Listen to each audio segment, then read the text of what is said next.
जी नाज़रीन, मैं इस वक्त चौक घंटा घर में मौजूद हूँ और फैसलाबाद की ज़िला इंतज़ामिया म्यूनसिपल कॉरपोरेशन ने 8 बाज़ारों में तजावज़ात के ख़िलाफ़ एक ग्रैंड ऑपरेशन शुरू किया था और ये ऐलान किया था कि 8 बाज़ारों को व्हीकल फ्री कर दिया जाएगा।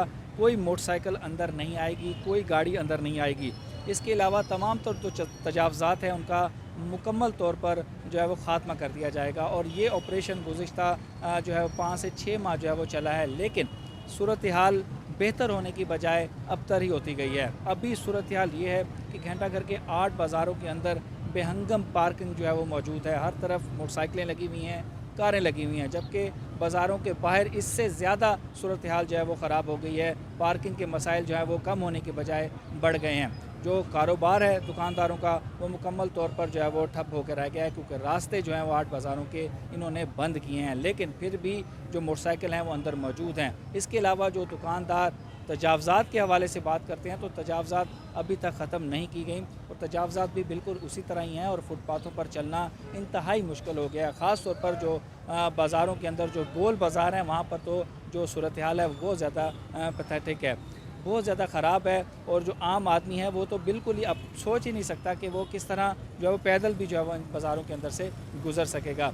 जिस बाज़ार की भी आप बात कर लें, मेरे जो है वो इस वक्त दाईं जानब जो है वो झंग बाज़ार है, वहाँ पर भी ये सूरत हाल है। उसके साथ जो भवाना बाज़ार है, रेल बाज़ार है और मेरे पीछे अमीनपुर बाज़ार है और इस तरफ जो है कचहरी बाज़ार जहाँ पर मोबाइल का एक बहुत बड़ी मार्केट है, वहाँ पर भी सेम सिचुएशन है। और इस तरह मंटगमरी बाज़ार में तो शाम के टाइम आप पैदल गुजर ही नहीं सकते, सोच भी नहीं सकते। ये सारी सूरत हाल है इस वक्त फैसलाबाद के 8 बाज़ारों के अंदर। जो ऑपरेशन शुरू किया गया था वो इस वक्त मुकम्मल तौर पर नाकाम हो चुका है। कोई भी अब यहाँ पर सूरत हाल बेहतर होती हुई दिखाई नहीं देती। ताहम ज़िले इंतज़ामिया और म्यूनसिपल कॉरपोरेशन ये दावे करते हुए नज़र आते हैं कि वो ऑपरेशन जो है वो कर रहे हैं, तजावज़ात जो है वो ख़त्म कर रहे हैं, लेकिन ग्राउंड रियलिटी पे ऐसा कुछ नहीं है। दूसरा जो एक बहुत बड़ा ऐलान हुआ था वो ये है कि 8 बाज़ारों के अंदर जो एक सबसे बड़ा मसला है वो बेहंगम तारों का है, बिजली की तारें। और बिजली की तारों की शॉर्ट सर्किट के बायस आए रोज़ प्लाज़ों के अंदर, दुकानों के अंदर जो है वो आग लग जाती है, जिससे करोड़ों रुपए का नुकसान होता है। और गुज़िश्ता 1-2 माह की अगर बात करें तो अमीनपुर बाज़ार में भी आग लग चुकी है, मंटगमरी बाज़ार के अंदर भी आग लगी है जहाँ पर एक जानी नुकसान भी हुआ। और गुज़िश्ता रोज़ जो किताबों की मार्केट में आग लगी है, लाखों रुपये मालियत की जो स्टेशनरी है वो जलकर राख हो गई है। वजह ये होती है कि शॉर्ट सर्किट के बाद जब आग लगती है तो फिर वो पूरे दुकान को, प्लाज़े को जब अपनी लपेट में ले लेती है। तो फेस्को की जानब से ये ऐलान किया गया था कि इन 8 बाज़ारों में जो बिजली की तारें हैं उन्हें अंडरग्राउंड कर दिया जाएगा और इसके लिए बाकायदा तौर पर एक भारी रकम जो है वो भी मुख्तस की गई, वो भी अप्रूव कर दी गई डीसी फैसलाबाद की जानब से और कहा गया कि जल्द जो है वो काम शुरू हो जाएगा। लेकिन ये भी एक जो है वो नारा ही था, एक सिर्फ एक दावा ही था, इस पर अमल दरामद भी कहीं होता हुआ दिखाई नहीं दे रहा।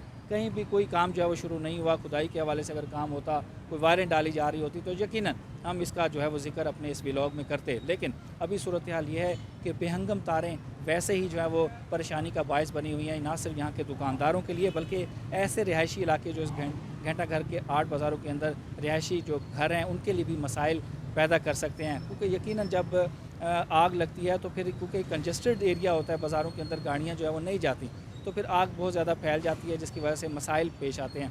तो यकीनन ज़िला इंतज़ामिया को भी चाहिए, फेस्को को भी चाहिए कि फ़ौरी तौर पर ये जो बेहंगम तारों का जो सिलसिला है इसे जो है वो हल किया जाए। अंडरग्राउंड तारों को डालने का सिलसिला जो है फ़ौरी तौर पर इस मंसूबे का भी आगाज़ कर दिया जाए ताकि बाज़ारों को खूबसूरत किया जा सके। जैसा कि वज़ीर आला पंजाब मरीम नवाज़ साहिबा ये ऐलान कर चुकी हैं कि घंटा घर के 8 बाज़ारों को हम जो है वो खूबसूरत बनाएंगे। तो अभी तक खूबसूरत तो जो है वो नहीं हुआ फैसलाबाद के 8 बाज़ार, तो सूरत हाल जो है वो बहुत ज़्यादा ख़राब ही है। तो यहाँ पर आने वाले जो लोग हैं यकीनन वो ये गिला ज़रूर करते हैं कि एक तो जो यहाँ पर बेहंगम पार्किंग है उसके बड़े मसाइल हैं, लोग गाड़ियाँ कहाँ पार्क करें ये नहीं समझ आती, और जो रास्ते बंद है फिर उसकी वजह से लोग पैदल भी आना पड़ता है, उनको गाड़ियाँ बाहर खड़ी कर देते हैं। जो तो ये सारे मसाइल हैं इस वक्त लोगों को, और कारोबारी जो तबका है वो ज़्यादा परेशान है। उनका कहना है कि हमारा कारोबार मुकम्मल ठप हो गया है, क्योंकि जब गाड़ियाँ बाहर लगेंगी तो पैदल अंदर जो है वो जो ख़रीदार है वो आएगा नहीं। तो ये सारी सिचुएशन है, इंतज़ामिया को बैठ कर ताजरों के साथ जो है प्लानिंग करनी पड़ेगी और इसका हल निकालना पड़ेगा ताकि 8 बाज़ारों का हुस्न भी बहाल रहे, कारोबार भी चलता रहे और ये जो जानी नुकसान होते हैं ये भी जो है वो ना हो।